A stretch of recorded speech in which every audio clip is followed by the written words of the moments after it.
The first step in a seder, the first step in the ladder, the first rung in a ladder that helps us reach a deeper place of freedom, of cherus, of liberty, is Kaddish.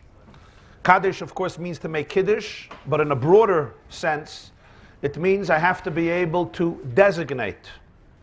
I have to be able to designate time in my day, space in my soul, which is dedicated literally for introspection, personal growth, and being in touch with my soul, with my inner core, with my truer and higher self.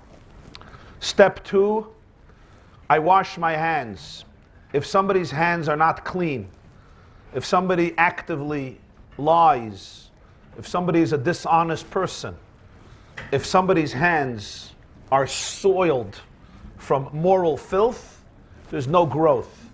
The prerequisite of all growth is I have to be able to look in the mirror and have a clear conscience.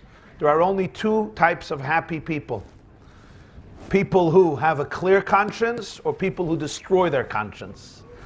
If you completely don't have a conscience, then you're good to go. It's just very hard to achieve that level, especially if you're Jewish. But if you could theoretically get rid of your conscience, you're great. You can do anything. Since most of us can't, in fact, no human being really can, when you're created B'Tselem Elokim in the image of God, there's some conscience. Especially Jews who carry the burden of God in existence. So I have to have a clear conscience, urchatz. Step 3, karpas.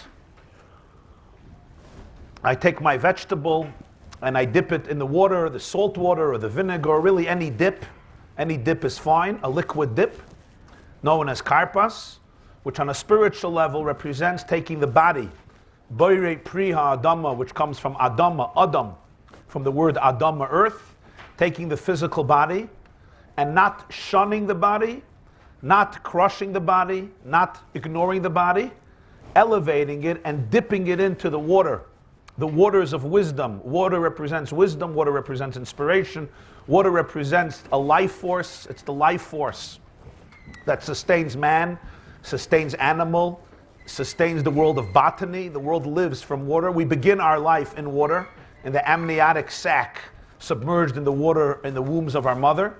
The Gemara says, Ein mayim ela Torah. I take my body and I dip it into those waters of wisdom, of Torah and inspiration. I don't crush it, but rather I guide it, I elevate it. The fourth step is yachatz, which is taking a matzah and breaking it. Now matzah represents humility. Breaking the matzah represents vulnerability in my humility.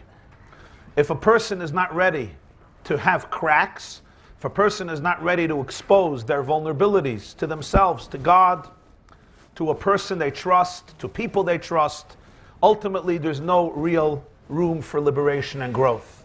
If I always have to be perfect, if I always have to be whole, if I could never display any cracks, I become a bonsai tree, which is the perfect trimmed tree, no weeds, no thorns, no branches growing the wrong way, but of course, nothing real about it. Everything is manicured, pedicured, and inauthentic.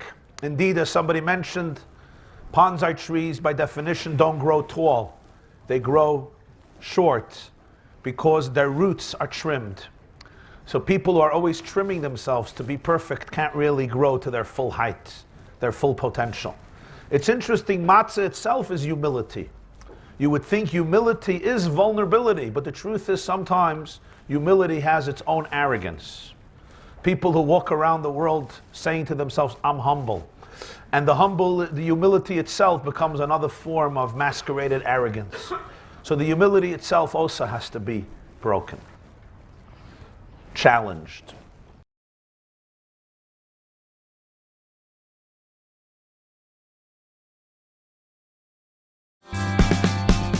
Watch the full class at theyeshiva.net.